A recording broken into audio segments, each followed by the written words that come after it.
Un jour, j'ai dit à mon grand-père, bientôt je vais me marier.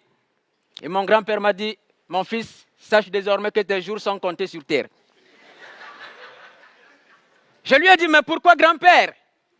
Il me dit, parce que le mariage, c'est la seule guerre avec laquelle tu dors avec ton ennemi tous les jours.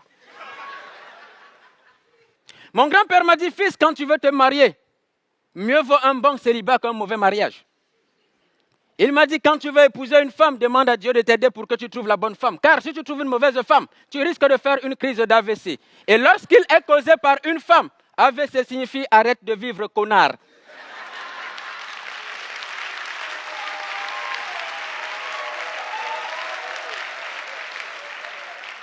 Ça, c'était mon grand-père. Alors j'ai dit à mon grand-père, mais grand-père, comment fait-on pour trouver la femme de sa vie? Il m'a dit, il y a deux types de femmes. Les belles et les moins belles. Mais si tu veux la paix dans ton foyer, n'épouse jamais une belle femme. Car qui épouse une belle femme a les mêmes problèmes que celui qui cultive son champ de maïs au bord de la route.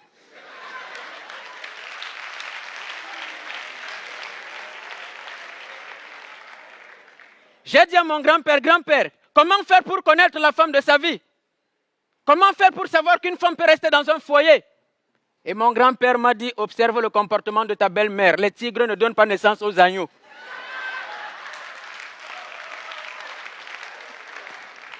Mon grand-père, il m'a dit un jour, si ta femme, même en blaguant ou dans les problèmes, te dit, je vais te quitter, sache qu'elle t'a quitté depuis. Et si tu la vois simplement à côté de toi, sache qu'elle attend simplement que ton rival lui envoie les sous pour déménager. Je n'ai pas écouté les conseils de mon grand-père, je me suis marié. 2 mois après, ma femme m'a quitté. Elle a épousé un idiot qui venait de l'Europe, parce qu'il lui avait promis le paradis sur terre. Après avoir passé 2 semaines dans la maison de ce petit cancre, elle me rappelle au téléphone un matin, elle me dit, chérie, s'il te plaît, excuse-moi, je sais que j'ai merdé, redonne-moi ma chance, est-ce que je peux revenir vivre avec toi? Je me suis mise à rire. Elle me dit, chérie, tu ris alors que j'ai des problèmes? Je lui dis, non, je ris parce que tu viens de comprendre que le tourisme est différent de l'immigration. Reste là-bas.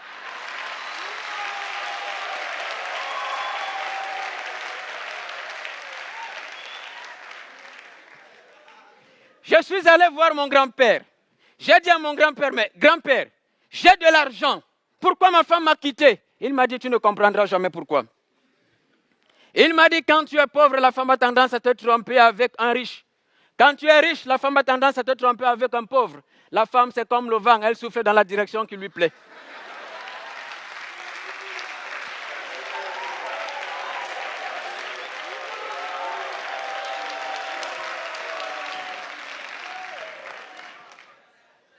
J'ai dit à mon grand-père, grand-père, j'aime mal.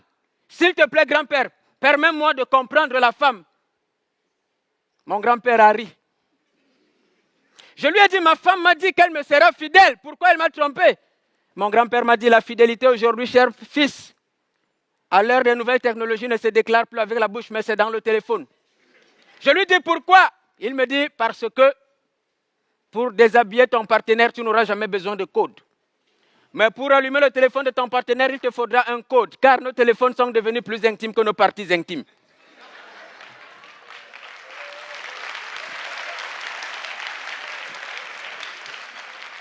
J'ai dit à mon grand-père, grand-père, maintenant dis-moi sérieusement, qu'est-ce qu'il faut pour comprendre la femme? Et mon grand-père m'a dit, mon fils, aucune science, aucune étude, aucune analyse médico-légale, aucune doctrine, aucune religion ne comprendra la femme. Car si Dieu avait voulu que l'homme comprenne la femme, il n'aurait jamais endormi Adam pendant qu'il criait Ève.